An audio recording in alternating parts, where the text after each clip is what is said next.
กับตักทายสบายดีแล้วก็สวัสดีพ่อแม่พี่น้องเมื่อสู่คู่สู่คนเนาะสบายดีพี่น้องอยู่ฝั่งไทยหรือว่าพ่อแม่พี่น้องอยู่ฝั่งลาวรวมทั้งพ่อแม่พี่น้องที่อยู่ต่างประเทศที่กำลังตามแล้วก็ชมคลิปสอนขอทักทายสบายดีย่ำสายๆเด้อพ่อแม่พี่น้องสายมื้อนี้สอนกับบิได้พาพี่ไปน้องไปหาอยู่หากินเลิก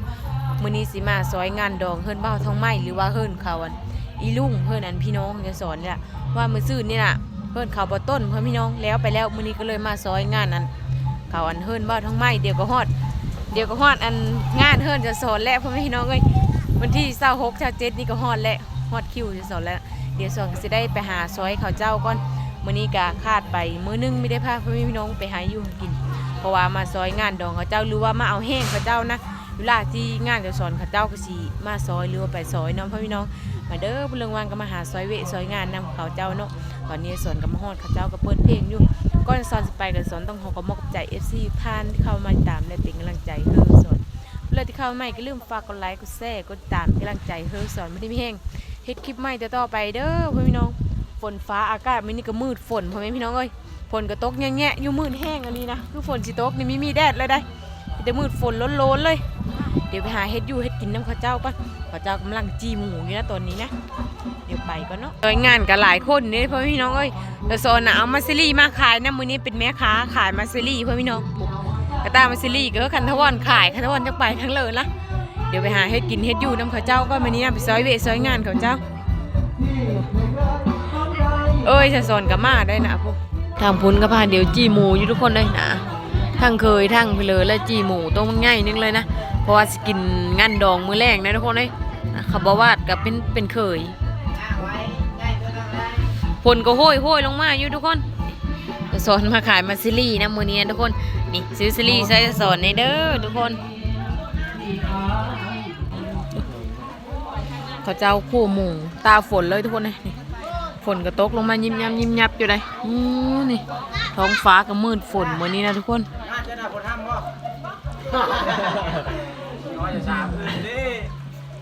ฝนห้ามเด้เนาะหลังจากที่จี้แล้วก็พาเดี๋ยวมาซอยทุกคนเลยมีแต่ซุ่มเคยนะซุ่มเคยแล้วก็ซุ่มพี่น้องมาซอยจีย้อนแค่หรือว่าคนที่มาคำคูณไม่แรงทุกคนเลยวันนี้มาซอยงานเฮิรนเขาอีลุงกับมีป้าหรือว่าเฮิรนเขาอายเนาะเขาปะทองประวัติเป็นก็เป็นเคยเขาเจ้าลูกเอาพวกมีเอาเล่นเก่าข้าวหมูตัวหนึ่งเดี๋ยวตื้มอีบอตัวนี้บอกอันนี้มื้อเช้าบ่อยเนี่ยจ้าเองก็เป็นพวกผู้หญิงพาเดียวเฮาตะลังเฮิรนทุกคนเลยพอกินฝนตกนะนะตักเบิ่งด้วยนี่เดี๋ยวมาเบิ่งน้ำกระปุ้นนะตักน้ำกระปุ้นทุกคนป้าโตน้ำนากระปุ้นไปแต่แซ่บอะไรนะสีมือสาวสากับสาวสีท่าได้นี่เฮ็ดแล้วนะไว้ย่อแค่คนมือแรงทุกคนเลยทางนั้นก็พาเดี๋ยวกินอยู่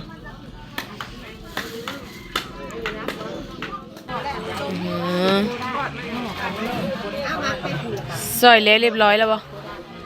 ถูกแล้วไหมเพื่อเลิกเป็นแม่โคกันดิเราซอยมาแล้วทุกคนสิได้ดาสิได้โคสิ้นหมู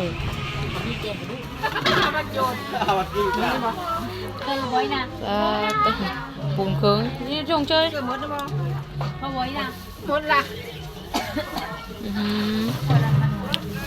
ปรุงเครื่องใส่น้ำซอสหอยบ่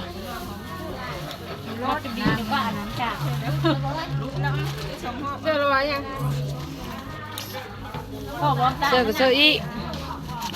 จังสีหอมจังสีเข้มเข้มยังไม่ต่ำ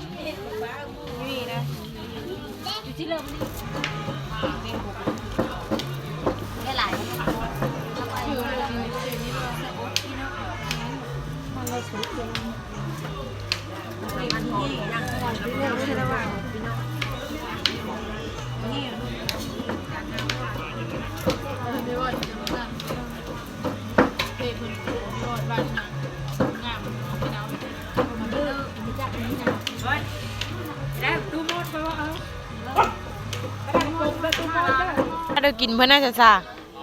ถ้าเดี๋ยวกินเพื่อนนะทางพุ้นกะหลังจากที่ปรุงเคิงแล้วกะมาดาดหรือว่ามาโคอะไรทุกคนโคเธอละน้อยในเพราะว่ายามันบิสุดาดเสื้อปากกระลำบ่วิเซอร์บ่ไม่เซอร์พักเลยดาดแต่ซีนเนาะนี่พระเจ้าดาดแต่ซีนทุกคนไม่ได้เซอร์เบอร์พักเลยได้ก็ว่าบิเซอร์เลยทุกคนให้พักกระลำนะแล้วผัดเป็นใจเอามาเซอร์อีละดังนั้นกับสาวสีเพิ่นนั้นขลุ่นอยู่ดาดใส่พักบัวโผหอมใส่พักกระลำนำทุกคนเลยทีนี้เขาเจ้าว่าบีไส้แล้วบัดเขาจะเอามาสื่อมีมาเล่นแล้วก็พักโบหอมน้ำคนกับบีได้หลายได้เพราะว่าบ้านจะสอนมินิมีตั้ง3-4 งานพวกทุกคนเลยก็เลยบีได้หลายไปเลยโหไปเลยแล้วยีบซ้อยพักกระลำนั่น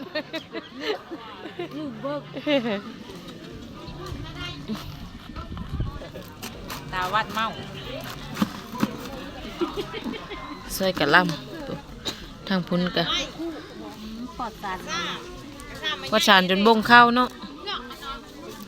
ปูแบบธรรมชาติอันนี้นะแว่งนี่ก็ได้จ่ายอยู่ที่เนาะแว่งไปซื้อได้กะเหล่าเลยโอ้กระโตกมุนแล้วเนาะ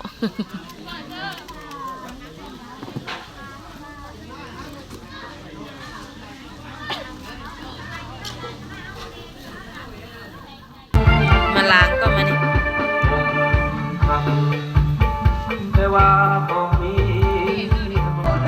ขายเพื่อนนี้นะขายสิ้นบ่เอาไม่สิ้นนั่นพระเจ้ามาขายสิ้นทุกคนเลยนั่นจะสอนเพื่อนกับมานะเอาสิ้นเบ้าเริ่มแม่มีแต่บุญงามๆจะล่ำโตลงไปเลยเสื้อมดหน่อยมอสุดท้ายวะเสื้อมดบ่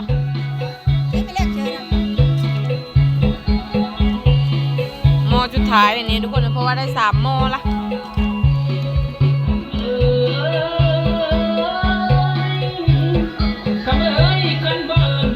มาเล่นกันเ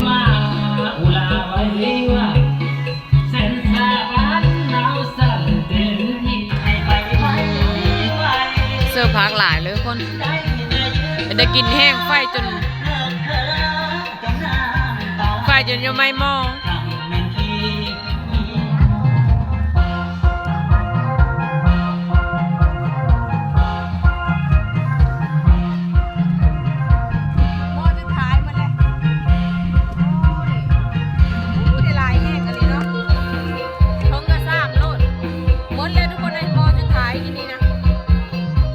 โคหรือว่าดาดจะโซนกะ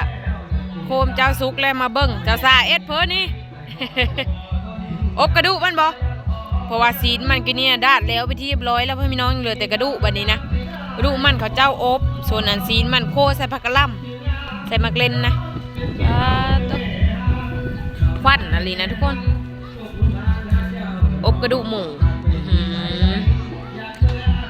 เหลือแต่กระดูกแหละดาดเขาเจ้าขึ้นไปไว้อยู่เทิงเฮิร์ดเลยทุกคนเลยไว้โย่เอาขึ้นแล้วไว้โย่ไว้เขาเจ้ามาทำคุณมันแดงนี่อบนะป้าฝาโมนี่กันเนาะใส่ผักใส่ผิวเลยเอาซิมเป็นแล้วเลยโน่ระเบิดสะพอง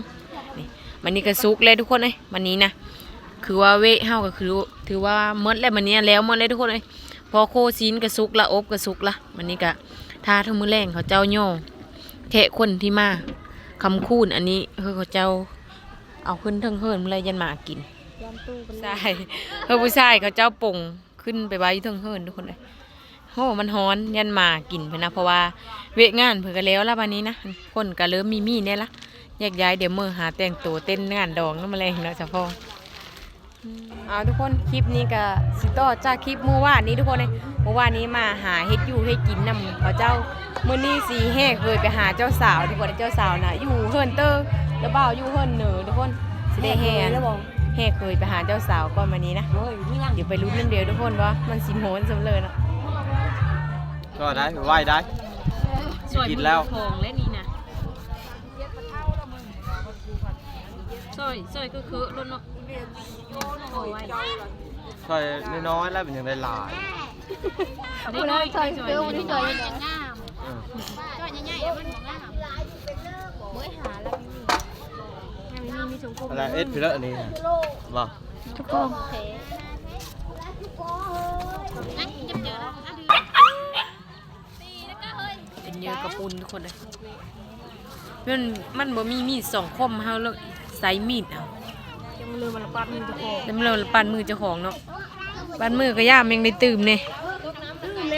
ของเจซอนก็ยังไม่ทันได้แล้วอยู่ทุกคนเลยนั่น โอ้กบตำหูเตะ มันนี่มีมีด2 คมนะใส่มีดอันนี้เอานี่ต้นกระสีก็คือนี่ได้โอ้น้องแตนกินกระปุ้นเปล่า ไม่ล้างกระย่ามันนี่ไดโน่นี่อันนี้ยังไม่แล้วทุกคนเนี่ยหาเวะมาเสิร์ฟอีกละกินมะม่วงก่อนมานี้นะ วิพี่เลอะเจ้ากระดังเบิ่งเขากินหรอ คอยซอยปลากระลับยังไม่แล้วกินมะม่วงก่อนหน่อยนึง เอาลูกกับตั้มเขากับปักเขาเลยเขาจับน ครับแซ่บแม่ม่านทุกคนเลยเนี่ยมันแก่แล้วค่อยกินส้มก่อนไปให้เลย ำนี่อยู่ลูกหลักอยู่ชมไปนี่หลัก มันแก่ อ๋อเธอหนึ่ง3 คนแล้วได้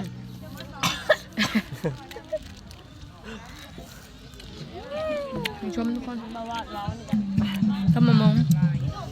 ต้ม เชี่ยวมาบ่ เออ เรียนหาเชี่ยวบ่ปีนี้ ในเหตุเดี๋ยวเหตุเจ้าบ่าวก็ทุกคนเลยเจ้าบ่าวหน้าขาวลี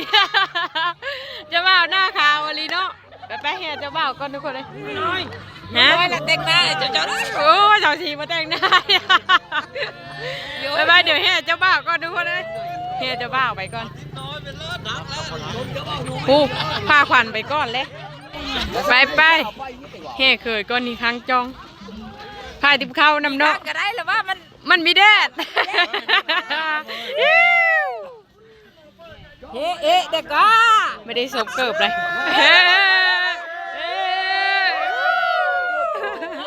เกิบไม่ต้องถือมันหน้าเมาหน้าขาวนั้นล่ะไอ้ละย่างไกลๆ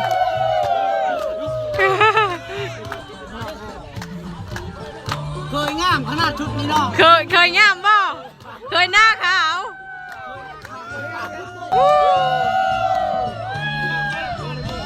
เคยหน้าขาวแห้งตัวนี้แห้งเคย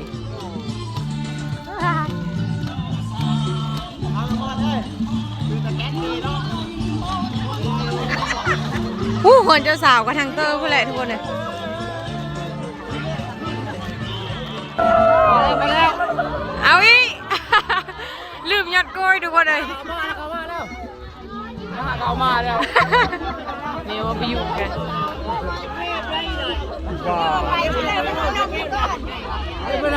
สิมาหัวโทนเจ้าสาวแล้วทุกคนปุ๊บเขาย่างประตูเงินประตูค่ำแล้วมันนี้นะประตูเงินประตูทองย่างไม่ไหวแน่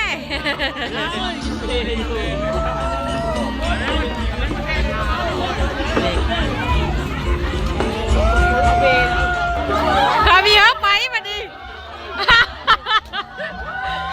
ตายมาดิ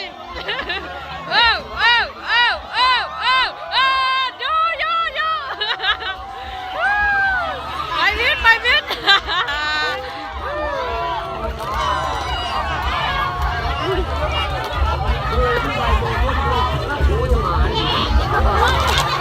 ไปเฮาเจ้าสาวพอดีแห่เคยมาแล้วฮอนเทินเจ้าสาวแล้วก็เขาตูบทุกคนเลยนี่พีดผู้ไทยเฮาสีเฮ็ดแบบนี้แหละนี่ผ้าขวัญเพิ่งเอามาไว้อยู่ตูบนี่มีแต่เคยได้มาปุ๊บเลยทุกคนเลย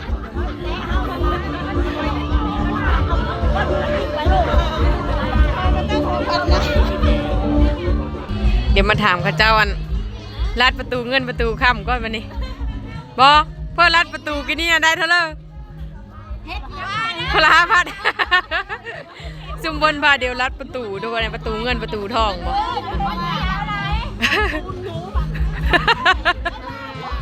ตลกแข่งเนาะ โอ้แม่กิฟดีนับเงินอยู่เนาะใส่ล่ำได้พี่เลยใส่ล่ำนะได้เทเลอร์เจ้านั่นได้5,000เนาะอันนี้พาเดียวลัดประตูเอาเงินทุกคนเลยเดี๋ยวขึ้นไปเบิ่งเจ้าสาวก็มานี่เจ้าสาวทุกคนเลย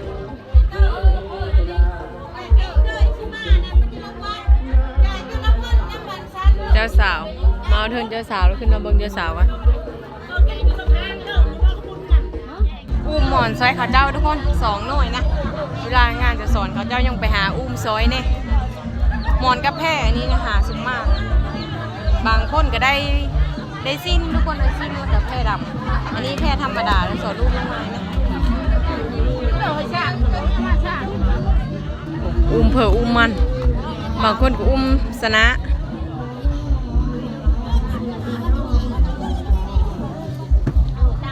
เจ้าสาว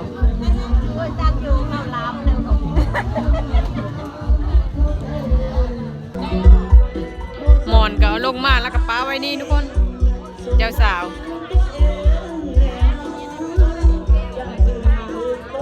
หมอนนี่ขายบีเมิร์ดทุกคนเอาขึ้นไปไว้อยู่เทิงเฮิร์นเพราะอะไร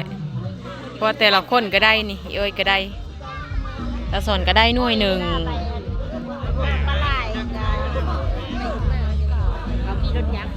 ชิเลอร์หมอนเจ้านะเอ้ย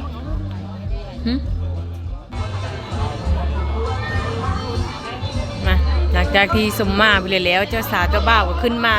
มัดแขนโต้ทุกคนเลยโอ้เจ้าบ่าวก็เจ้าสาวพาเดียวหนังพาขวัญเฮงเดียวแล้ว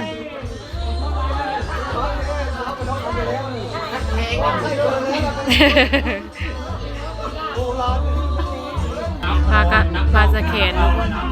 ถ่ายนำเลย